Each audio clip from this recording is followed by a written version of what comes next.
Hello, thanks for tuning in. We've got Jared calling in on the 13th of December 2023.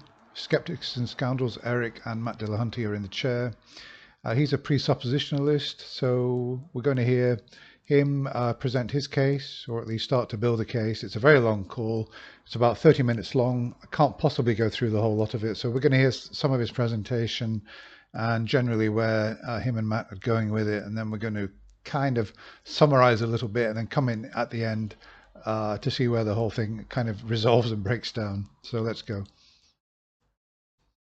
Yeah, man. So I called last night and I talked to some people. All the comments that they wanted me to call and talk to you, apparently they think you're the end boss.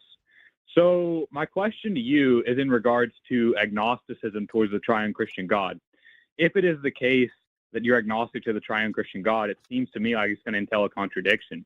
That contradiction is going to be as the reference point for the necessity, right, for intelligibility, and saying that that's not necessary. So it's going to be in reference to, I don't know if you know much about modal logic, right? But there's two. Yeah, so just noticing what he said there, that God, or in particular the triune Christian God, has got to be the reference point for all intelligibility. That is the presupposition, that is the assertion, and it will be interesting to see how Matt actually deals with that. Two different things at play when you're claiming to be agnostic, right? And that the Christian claim is going to be that the triune Christian God is going to be necessary. And in modal logic, the contradiction to necessary would be contingent. So a contingent fact is, for example, elephants are gray. Elephants are gray is like a contingent fact, right? Because elephants, it could be the case that elephants could not be gray. And so if you're agnostic to the triune Christian God, you're going to be implicitly denying that the triune Christian God is necessary, and thus that takes justification in its own modal accessibility. Okay. So agnosticism has a kind of... Well, it's only a contradiction if the Christian God exists and if the Christian God is necessary as a reference point for intelligibility.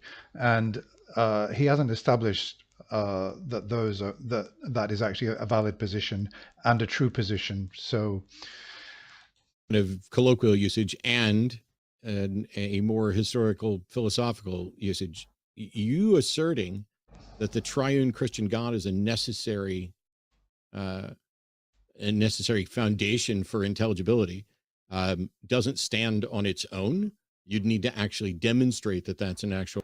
Well, that's the point. And at this point, I would actually like to see Matt insist that he demonstrates it really before there's any more conversation. It could save a lot of time. Requirement. So when somebody says, I'm not convinced that the triune Christian God is real, and I'll say it, not only am I not convinced that the triune Christian God is real, but I find the notion of a Trinity to be logically absurd.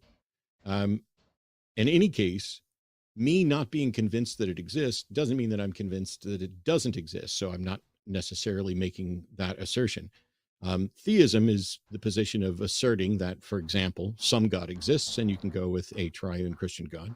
Yeah, Darth Dawkins, when he is pushing his presuppositionalist narrative, he will normally, if you say that you don't believe in God or you're agnostic, he will then reply and say, so you are denying that the Christian God exists. You are denying that there is something ultimate and foundational for the whole of existence and for all intelligibility. So I think that this is where he's going with it, Jared. Atheism is the position of not being convinced of that. Agnosticism may not even apply to the atheist position because the atheist position is not asserting a position. So since knowledge is a subset of belief, and atheism isn't asserting a belief, it might be absurd to say I'm an agnostic atheist in the sense of I am not convinced that a God exists, because that's not a proposition for... Well, Jared's position is going to be that for everything Matt is now saying and reasoning very rationally, that there has to be a Christian God. So in Jared's worldview, there is no way that Matt would be able to do this reasoning. In order to reason yourself out of God's existence, God paradoxically has got to exist. Otherwise, you wouldn't be able to do that reasoning. That's the crazy thing about it. Which agnosticism makes any sense. Agnosticism may make more sense for a theistic position where you say, I'm convinced, I believe that a God exists, but I'm not claiming to know. And so largely, I don't care what people are asserting to know or not know until they want to potentially demonstrate it. What matters is belief, because we act in accordance with our beliefs. And I don't believe that the triune God is real. Not believing that the triune God is real is not a contradiction, even if you were able to demonstrate the thing that I don't think you've demonstrated. Now, when it comes to modal logic, I tend to not care about modal logic arguments because that's about probabilities.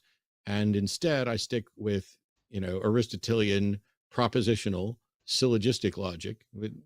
And when it comes to modal logic, I have problems with like S5.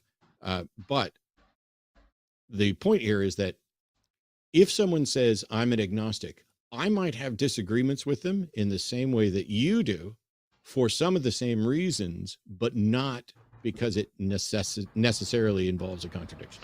Okay, I haven't got time to go through the whole call because it's 30 minutes long, but basically what happens is Jared responds by saying that if you are agnostic, then you're denying that there's a reference point for all knowledge, and there has to be a reference point for all knowledge, otherwise everything would be unintelligible. As Matt said, he never really demonstrated that, and he doesn't demonstrate it in the call. They spend a lot of time on various issues, which I haven't got time to cover, but we're going to go near to the end of the call to find out how it resolves. And I'm going to post a link in the bottom, so if you want to listen to the whole call, you can do. So let's go now and find out how the call resolves. The triune Christian God, can it give me infallible knowledge?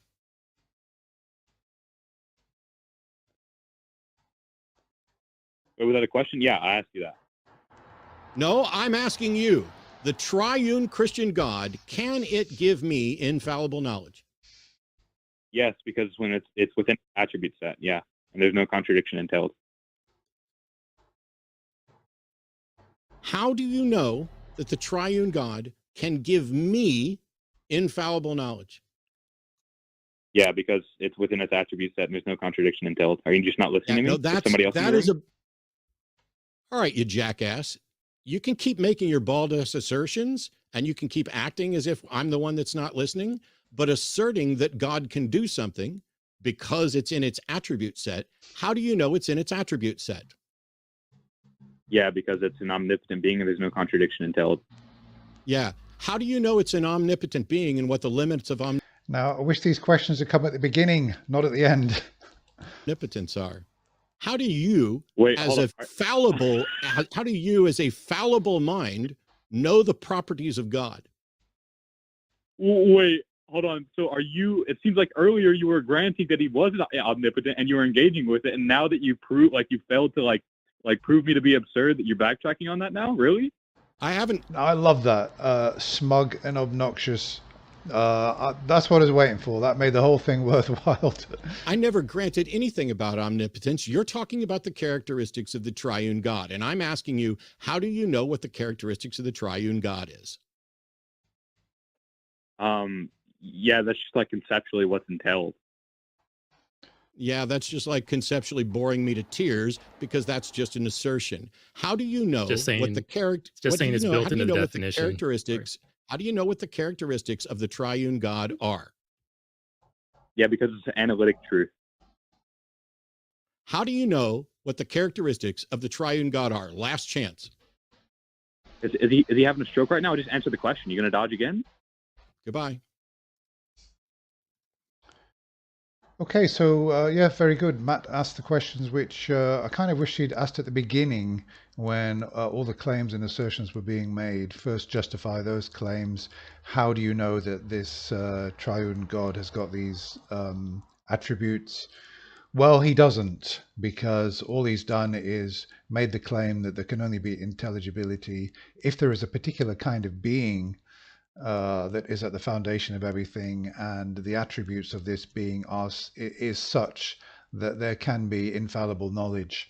So all he's done is definitionally invented, as Matt said, he's invented this solution to, I suppose, a philosophical problem. But there's no point inventing a solution to a problem unless you can demonstrate that it's actually true. And that's at I suppose that is the fatal flaw in presuppositionalism. Okay, well, he did get to the smug, obnoxious stage that we've seen in so many presups, including Darth Dawkins. So I don't know if he's out of his stable. Maybe he is. I don't know. Maybe he's one of his minions. Let me know if you know who he is. I'd be really interested.